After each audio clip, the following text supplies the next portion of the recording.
Hello বন্ধুরা, কেমন আছো তোমরা? আশা করি ভালো আছো আর আমিও ভালো আছি। আবার আমি তোমাদের জন্য এমন কিছু টিপস নিয়ে এসেছি যেটা ইউজ করলে তোমাদের ঘরের কাজ অনেকটাই সোজা হয়ে যাবে আর সাথে সাথে তোমাদের সময় ও খরচ অনেকটাই বাঁচবে। তাহলে চলো দেরি না করে শুরু করা যাক। দেখবে শীতকালে কাজ করতে করতে আমাদের হাতগুলো কিন্তু খুব শক্ত হয়ে যায় আর অনেকেরই হাত কিন্তু শীতকালে ফাটে। আমারও হাতটা দেখে হয়তো বুঝতেই পারছো আমার হাতটাও কিন্তু একটু একটু ফাটে। তো কাজ তো আমাদের করতেই হবে। তো চলো এমন কিছু টিপস লাগিয়ে আজ কাজ করব যেটাতে আমাদের হাতও লাগাতে হবে না আর কাজও হয়ে যাবে। তো এজন্য এখানে দেখো দুটো প্লাস্টিক আমি নিয়ে নিয়েছি আর এই প্লাস্টিক দুটো এইভাবে হাতের মধ্যে পরে নিতে হবে। দুটো গার্ডারের সাহায্যে দুটো প্লাস্টিক এইভাবে হাতের মধ্যে পরে নিতে হবে। তো এইভাবে যদি প্লাস্টিক পরে কাজ করো তাহলে হাতে জল লাগবে না আর জল না লাগলে কিন্তু হাত ফাটবে না। মানে জল, সাবান, সার্ফ হাতে যদি না লাগে তাহলে কিন্তু শীতকালে হাত শক্তও হবে না আর ফাটবেও না। তো এইভাবে দুটো প্লাস্টিক পরার পরে তারপরে নিয়ে নাও এরকম পুরনো মোজা। যে পুরনো মোজাগুলো তোমরা বেকার ভেবে হয়তো ফেলে দাও, কিন্তু এই মোজাগুলো কখনোই ফেলে দিও না। এইভাবে যদি মোজা পরে কাজ করো কাজও কিন্তু অনেকটা সোজা হয়ে যায়। তো দেখো এইভাবে দুটো মোজা দু হাতে পরে নিতে হবে। তো এইভাবে দুটো মোজা আমি দু হাতে পরে নিয়েছি। এবার চলো রান্নাঘরে। তো রান্নাঘরে তো রান্না করার পর গ্যাস ওভেনের অবস্থা ঠিক তোমাদেরও এইরকমই হয় আর এগুলো পরিষ্কার করতে গিয়ে কিন্তু আমাদের হাতটাও মানে শক্ত হয়ে যায়, ফেটে যায়। তো আজকে যদি আমরা মোজা পরে কাজ করি তাহলে কিন্তু আমাদের হাতে কোনো ক্ষতিও হবে না।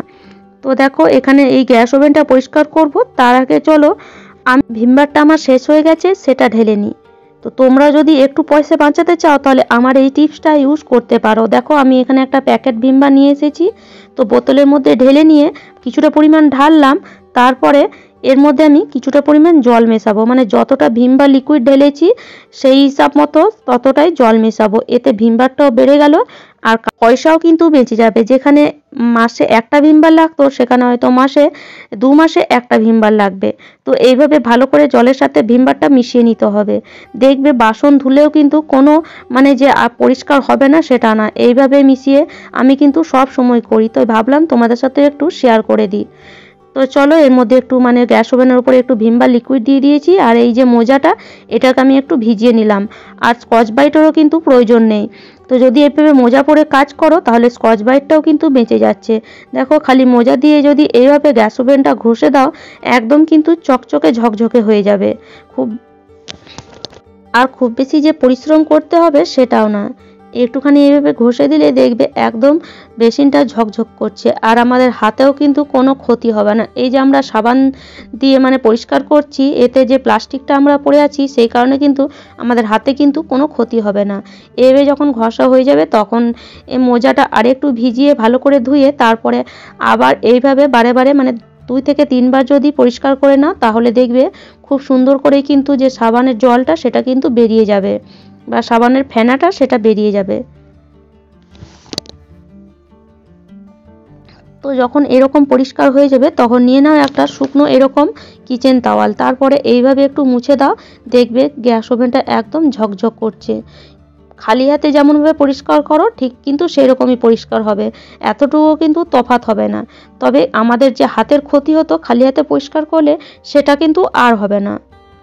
তো আমি দেখো তোমাদেরকে খুলে দেখিয়েও দিচ্ছি আমাদের হাতটা ভিজেছে কি নাই। দেখো এখানে দেখো হাতটা কিন্তু এতটুকু ভিজেনি, দেখেই বুঝতে পারছো হাত কিন্তু একদম শুকনো।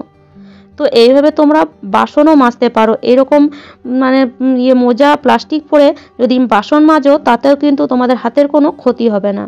আর এই হাতটা তো আমি কাজ কম করেছি, তো এই হাতটা দেখো শুকনো একদম।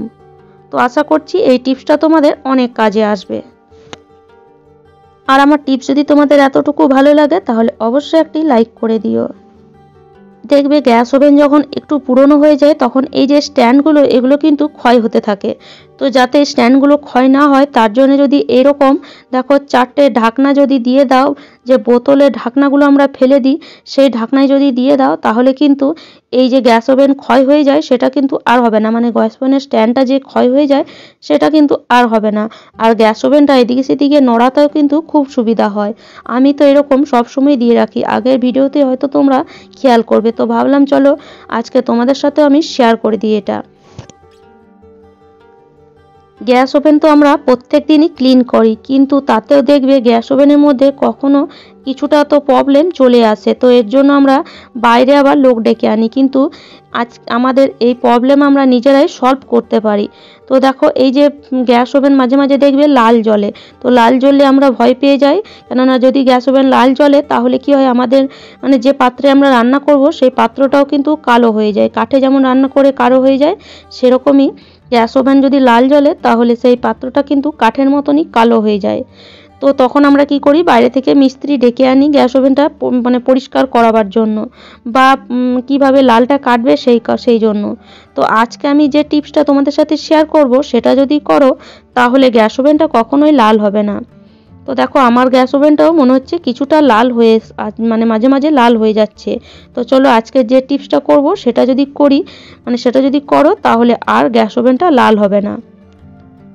তো প্রথমে ভালো করে খেয়াল করতে হবে গ্যাস ওভেনের কোন জায়গাটাতে মানে কোন কোন জায়গায় লাল হচ্ছে। তো ভালো করে খেয়াল করে তারপরে নিয়ে নাও এরকম টিপ, এই যে টিপের পাতা এটা তো আমাদের ঘরে থাকেই, তো এরকম টিপের পাতা নিয়ে তারপরে যে যে জায়গায় লাল জ্বলছে মানে হয়তো চিহ্নিত তোমরা বুঝতে পারছো যে এই জায়গায় লাল জ্বলছিল, তো সেই জায়গাতে একটা একটা করে টিপের মানে টিপগুলো লাগিয়ে দাও। এই যে টিপের মধ্যে যে আঠা থাকে সেই আঠার কারণে কিন্তু যে লাল জ্বলছিল সেই লালটা কিন্তু একদমই কেটে যাবে। তো এইভাবে লাগানোর পরে তারপরে গ্যাসটাকে জ্বালিয়ে দাও, মানে গ্যাসটাকে কিছুক্ষণ জ্বালিয়ে রাখতে হবে, আর এই টিপটা কিছুক্ষণ পোড়াতে হবে, মানে যে টিপের আঠাটা সেটাকে কিছুক্ষণ পোড়াতে হবে। তো আঠাটা যখন গলে ভেতরে যাবে তখন যে লাল জ্বলছিল সেই লালটা কিন্তু একদমই কেটে যাবে। টিপসটা কিন্তু খুবই কাজের, হয়তো তোমরা ভাবছো এটা কাজ হবে না, কিন্তু অবশ্যই কাজ হবে, একবার ইউজ করে দেখতে পারো। তো দেখো এই যে গ্যাস ওভেনটা যখন ঠান্ডা হয়ে যাবে তখন টিপগুলো আবার বের করে নিতে হবে। তো আবার যখন গ্যাসটা জ্বালাবে তখন দেখবে সেই লাল ভাবটা একদমই চলে গেছে। তো দেখো আমি এবার তোমাদেরকে গ্যাসটা জ্বালিয়ে দেখিয়ে দিচ্ছি, দেখো গ্যাসের যে লাল ভাবটা ছিল আমার গ্যাসটা লাল একটু একটু জ্বলছিল সেটা কিন্তু কেটে গেল। তাহলে আশা করি টিপসটা ভালো লেগেছে। পরিষ্কার বাসন কিন্তু রাতে কখনোই খোলা রেখে দিও না, এইভাবে একটা যে কোনো কাপড় বাসনের উপরে ঢাকা দিয়ে রেখো, কেননা রাতে দেখবে অনেক পোকামাকড় আমাদের রান্নাঘরে ঘুরে বেড়ায়, তো এইভাবে ঢাকা দিয়ে রাখলে আমাদের অনেকটাই কিন্তু সেফটি হয়। তো আশা করি টিপসটা ভালো লাগেছে। এই কাঁচা লঙ্কা তো আমাদের সবজিতে আমরা দিই বা অনেকে কাঁচাও খায়, কিন্তু অনেকেই ঝালের জন্য কাঁচা লঙ্কা সবজিতে দিতে পছন্দ করে না, কিন্তু আজকে যে টিপসটা আমি বলবো সেটা যদি করো তাহলে তোমরা কাঁচা লঙ্কায় সবজিতে এবার থেকে দেওয়া পছন্দ করবে। তো এইভাবে একটু একটা লঙ্কা নিয়ে দুটো হাত দিয়ে এইভাবে একটু দলে দাও লঙ্কাটাকে, লঙ্কাটার যে বীজটা সেটা কিন্তু একভাবে ছেড়ে যাবে, আর এইভাবে এবার একটা কাঁচি দিয়ে লঙ্কার মাথাটাকে কেটে দাও। দেখবে লঙ্কার বীজের মধ্যে কিন্তু বেশি পরিমাণে ঝাল থাকে, তো যদি এই বীজটাকে বার করে দাও তাহলে কাঁচা লঙ্কাটা আর ঝাল লাগবে না সেই পরিমাণে। তো দেখো বীজগুলো কত সুন্দর বেরিয়ে গেল। তো এইভাবে যখন বীজ বেরিয়ে যাবে তারপরে লঙ্কাটা চিড়ে তোমরা এবার তরকারিতে দিতে পারো বা খেতেও পারো, যে ঝালটা আগে লাগছিল সেই ঝালটা কিন্তু আর লাগবে না। তো আশা করি এই টিপসটাও তোমাদের অনেক কাজে আসবে। আর যদি তাহলে আশা রাখি আজকের টিপসগুলি তোমাদের ভালো লেগেছে, আর আমার টিপস যদি তোমাদের এতটুকুও ভালো লাগে তাহলে অবশ্যই লাইক করো, শেয়ার করো, আর আমাকে কমেন্ট করে অবশ্যই জানিও। আর যারা আমার চ্যানেলে নতুন বন্ধু হয়েছো তারা প্লিজ চ্যানেলটিকে সাবস্ক্রাইব করে নিও।